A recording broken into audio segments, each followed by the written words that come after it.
राजकुमारी रूपवती का स्वयंवर होने वाला था। उसके लिए हर एक नागराज्य से इच्छाधारी नागों का झुंड आ रहा था। सभी के मन में रूपवती से विवाह की इच्छा तो अटूट थी, लेकिन उनको ये नहीं पता था कि राजकुमारी रूपवती उन लोगों के साथ क्या क्या करने वाली थी। रूपवती बचपन से ही खूबसूरत थी। उसके जन्म के बाद उसके पिता नागराज ओमचंद ने कहा था, अरे वाह, कितनी खूबसूरत है मेरी बेटी। इस धरती पर शायद ही कोई इतना खूबसूरत है। ये सुनकर रूपवती की माँ कौशल्या नागिन ने कहा, हाँ जी, आपने बिल्कुल सही कहा, इसीलिए आज से इसका नाम है रूपवती।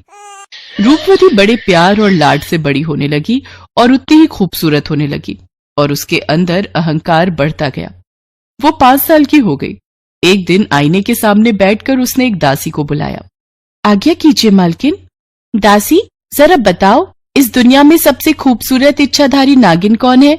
इसमें कोई संदेह ही नहीं है, आप मालकिन, आप हो सबसे सुंदर। तूने बिल्कुल सही कहा।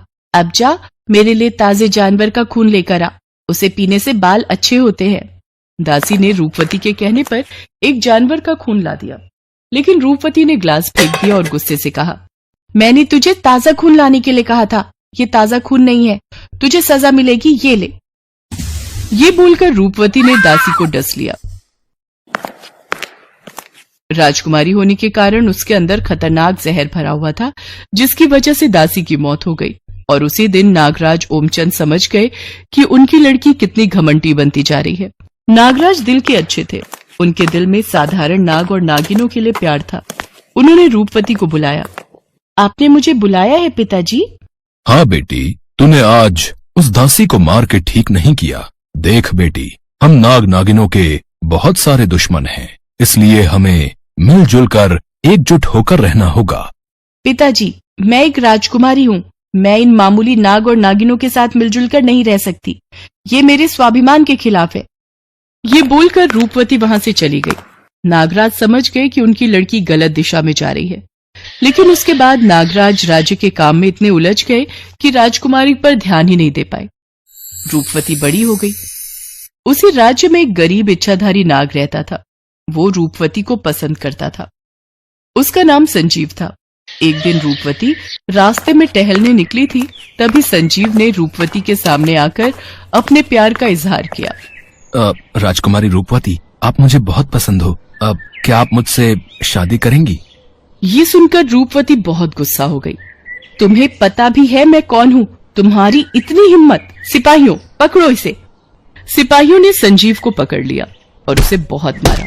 संजीव रोते हुए जख्मी होकर अपने घर चला गया और उधर रूपवती की माँ कौशल्या बेटी की शादी को लेकर चिंतित हो गई।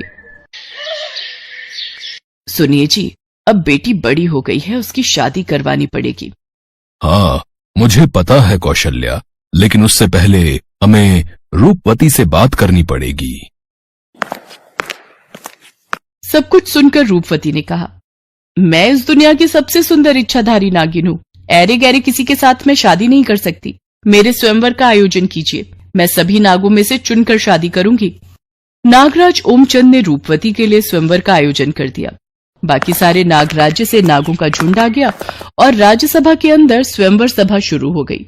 रूपवती ने सबसे कहा, सुनो, इस राज्य के पास जो जंगल है उसको पार करते ही तुम लोगों को एक नदी मिलेगी। उस नदी के बीचों बीच एक सुंदर फूल है। मुझे जो सबसे पहले वो फूल ला देगा, मैं उसी से शादी करूंगी। ये सुनकर सभी चौंक गए। ये तू क्या बोल रही है बेटी? तुझे पता है ना, उस जंगल को पार करना मना है।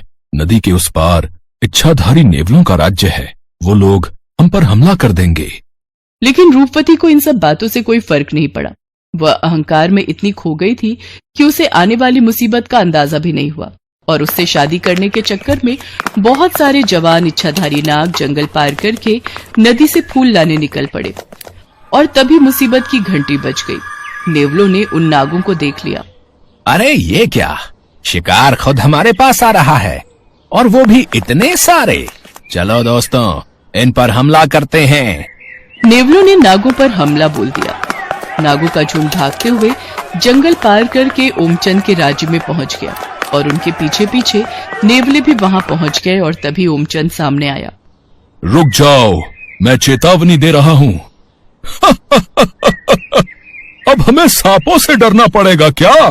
दोस्तों, इसकी बेटी बहुत खूबसूरत है, उठा लो उसे। नेवलों के झुंड में से 2 नेवलों ने रूपवती को बंदी बना लिया। ये क्या? छोड़ दो उसे, छोड़ दो, छोड़ दो मुझे। ओमचंद कुछ नहीं कर पाया। नेवले रूपवती को बंदी बनाकर उनके राज्य में ले गए। रूपवती अभी तक जिस अहंकार में जी रही थी वो एक चुटकी में खत्म हो गया। वो डर गई। मुझे अपने पिता के पास जाने दो, मेरी माँ के पास जाने दो। तुम तो हमारे लिए बहुत काम की हो, तुम्हें हम जाने नहीं दे सकते। तुम्हारी जान के बदले हमें हर दिन एक सांप चाहिए, उन्हें मार के हम खाएंगे तुम्हारे सामने। रूपवती और ज्यादा डर गई। उधर नागराज ओमचंद की रातों की नींद उड़ गई। कौन बचाएगा मेरी बेटी को? उसी की वजह से ये सब हुआ है, उसके अहंकार के कारण। इसीलिए उसे कोई बचाने को तैयार ही नहीं है। तभी संजीव नागराज के सामने आया। मैं बचाने जाऊंगा राजकुमारी को, मुझे आज्ञा दीजिए नागराज। ओमचंद खुश हो गया। संजीव रूपवती को बचाने के लिए निकल पड़ा। रूपवती को जंजीरों से बांध कर रखा गया था। रात हो गई थी, इसीलिए सारे नेवले सो गए थे। सिर्फ 2 नेवले राजकुमारी को पहरा दे रहे थे, वो दोनों भी सो गए थे।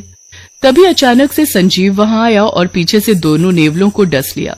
उसने दोनों नेवलों के शरीर में इतना जहर घोल दिया कि वो दोनों तुरंत मर गए। और उसके बाद संजीव ने रूपवती की जंजीर को अपनी जहर से पिघला दिया। लेकिन तभी वहां बाकी नेवले आ गए। अरे वो देखो, वो दोनों भाग रहे हैं, पकड़ो उन्हें। संजीव और रूपवती जोर से दौड़ने लगे। नेवलों ने उनका पीछा किया और एक नेवले ने रूपवती को पकड़ने की कोशिश में उसके चेहरे पर अपने नाखून से खरोंच लगा दिया। रूपवती के चेहरे में दाग हो गया, लेकिन संजीव किसी भी तरह जंगल पार करके रूपवती को घर ले आया। अपनी बेटी को देखकर ओमचंद और कौशल्या रोने लगे। रूपवती भी रोने लगी। सब खराब हो गया, सब मेरी वजह से खराब हो गया। मेरा चेहरा भी खराब हो गया। अब कौन करेगा मुझसे शादी? मैं करूंगा। मैं आपके चेहरे से नहीं, आपसे प्यार करता हूँ। तुमने मेरी आंखें खोल दी है संजीव। आज मुझे पता चल गया है कि बाहर की सुंदरता में कुछ नहीं रखा है। रूपवती ने संजीव को गले लगा लिया। ओमचंद ने संजीव को अपना वारिस घोषित कर दिया। अगले दिन नेवलों ने नागराज्य पर हमला कर दिया, लेकिन संजीव ने बड़ी हिम्मत के साथ सेना लेकर उसका मुकाबला किया और जीत भी हासिल कर ली। उसके बाद संजीव के साथ रूपवती की शादी हो गई और दोनों खुशी खुशी रहने लगे।